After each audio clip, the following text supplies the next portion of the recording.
Michel Glinch travaillait dans un garage après notre union et il trouvait qu'il ne gagnait pas assez de sous. Donc on a eu l'idée de s'installer. Et on a eu une station-service à Château-Gontier dans la Mayenne. Ce qui nous a entraînés, c'est que mon mari avait des problèmes de santé. On voulait des ouvriers, quoi. On voulait trouver un garage. Et on est atterri à Écomois. On voulait trouver un garage dans la Sarthe pour rejoindre la famille. Et bien, la première image qui me vient, c'est que la première nuit, mon mari s'est levé faire un dépannage, une Simcamille qui s'était enroulée autour de l'arbre à côté de la maison. On a vu énormément de choses, comme je dis, on a fait des dépannages. Je me souviens aussi vaguement, j'étais sûrement très jeune, dans l'atelier en bas d'Écomois, d'avoir vu un team des 24 heures du Mans préparer leur voiture. Cette ambiance d'essence, de bruit qui prend les tripes, ça reste gravé à jamais.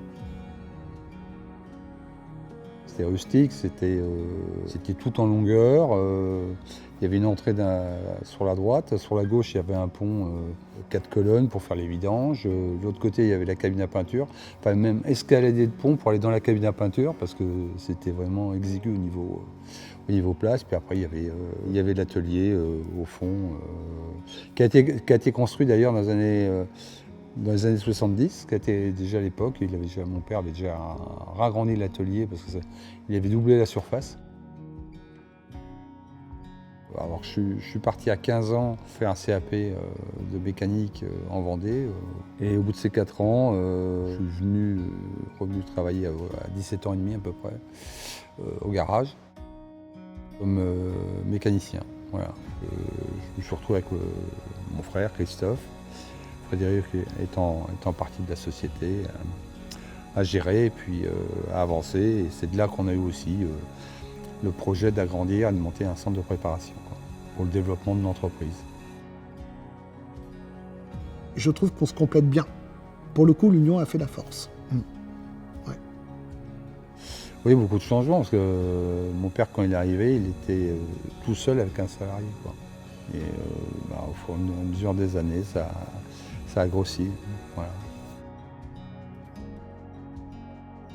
C'est-à-dire qu'on crée le besoin par l'offre. Et ce que mon père et moi, par la suite, a calqué. C'est-à-dire qu'on a fait un business qui est calqué sur une offre. Donc on propose aux clients, grâce à nos achats, comme la grande distribution, on voit que quand on rentre chez Glinch Automobile, on a cette impression aussi de ligne de produits bien alignée, tout est étiqueté, les couleurs, on retrouve les codes de la grande distribution, les achats, enfin on retrouve ces codes-là. Et je trouve que la grande distribution m'a appris beaucoup de choses. Le grand changement, c'est quand on a commencé à développer le digital dans les années 2000. Donc là, il y a eu un changement parce qu'on a pu communiquer notre identité. Bon, Internet n'était pas aussi puissant, mais on a commencé à mettre un pied dedans. À travers les pages jaunes, c'était déjà le début de l'information d'une entreprise à travers le grand public, en expliquant voilà, qui on est, machin. Nous, quand on a commencé, on faisait notre journée à l'atelier et papy allait vendre des voitures le soir avec les vendeurs, les représentants. On a travaillé 7 sur 7, on finissait le dimanche soir, on recommençait le lundi matin. Il s'infligeait vraiment une exigence à lui-même pour être parfait. Et ça, c'est un modèle. C'est-à-dire, avant de dire que je suis exigeant sur telle ou telle chose, il était exigeant sur lui-même déjà, sur la qualité de son travail. Et ça aussi, c'est chapeau bas. Et ensuite, une force de travail, quoi. Le cocktail idéal, l'exigence, force de travail, c'est le cocktail de la réussite, il n'y a pas de secret. On était fermés 2 jours par an. C'était d'ailleurs le grand dicton de dire qu'en fait, on était fermé le jour de l'an et le jour de Noël. Et donc, comme c'était tous les jours de l'année quasiment, C'était notre quotidien. Le dimanche midi, on allait manger chez les grands-parents et tout le monde repartait bosser au garage l'après-midi. Donc en fait, c'est une vraie partie de notre vie. On est ouvert tous les dimanches, il y a les repas de famille en fait le dimanche midi. Et puis l'après-midi, tu retournes vendre des voitures sur le parc. Pendant que nous, les enfants, on reste en fait chez nos grands-parents à jouer. Donc vous voyez, c'est plein de différents souvenirs qui c'est la normalité en fait. C'est-à-dire que notre oncle, notre père, notre grand-père retournaient travailler, allaient faire un dépannage, allaient vendre une voiture, servir le carburant, et c'était normal. Et il y avait aussi des gens qui travaillaient avec nous à cette époque, qui participaient en fait aussi à la vie de famille au final. Avec Maud, on apporte la jeunesse et une nouvelle vision sur la gestion d'entreprise. Je pense que c'est hyper complémentaire avec la génération de Christophe et Hervé, parce que finalement, ils ont l'expérience et nous, on a un œil nouveau aussi sur le monde de l'entreprise, sur aussi les perspectives. Il a fallu prouver, montrer qu'on est capable, en fait, prouver que voilà, on est capable d'aller sur le terrain, vendre des voitures, s'intégrer et travailler, et montrer en fait qu'on est un peu plus investi pour trouver en légitimité en fait aussi bien au niveau des collaborateurs qui nous entourent, qui forcément peuvent avoir un petit doute, que aussi au niveau de la direction, qui est notre propre famille et qui du coup attend beaucoup en fait de nous, attend même plus que les autres. Et moi ça me va bien puisque c'était premièrement une volonté de revenir travailler dans l'entreprise, et deuxièmement sur le créneau des véhicules de sport, et notamment tout ce qui est Porsche. C'est un vrai métier passion, donc c'est très intéressant et très agréable à travailler comme secteur.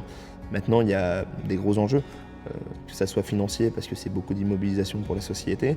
C'est également beaucoup d'investissement, puisque pour la première fois dans l'histoire de l'entreprise, on développe un site annexe. On s'en va des Commois, notre terre natale, pour se rapprocher du Mans et s'implanter au cœur du circuit des 24 heures, ce qui était une suite logique, puisque pour vendre des véhicules passion, en étant en Sarthe, il n'y a pas d'autre endroit pour moi. C'est un lieu de légende. Enfin, ça incarne tout ce qu'on peut imaginer quand on est passionné de véhicules de sport. Papy était très très fier de ses petits-enfants, Lucas et Maud. La Maud, attention. Quand il allait voir Lucas, il lui disait « Hein, t'as vendu ? La marge, et comment ?»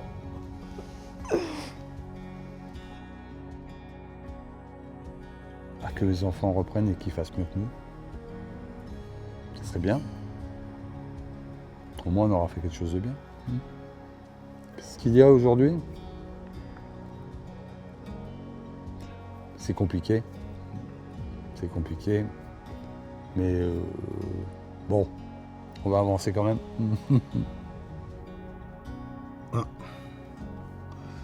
C'est pas facile. Toutes ces générations-là, en termes de sentiments, ils ont du mal à se dévoiler. Honnêtement, j'ai jamais su ce qu'il pensait. Parce qu'il l'a jamais dit. Peut-être, il n'y avait peut-être pas besoin de se parler. Peut-être. Ouais. Merci à tous les clients qui nous ont fait confiance pendant ces nombreuses années. Et puis merci à tous les collaborateurs qui ont participé à faire grandir l'entreprise telle qu'elle est aujourd'hui. Forcément, l'entreprise, c'est la famille, mais c'est aussi toutes les personnes qui ont contribué en fait, au fur et à mesure à écrire cette histoire. Et j'espère qu'on est parti pour 60 prochaines années, pourquoi pas.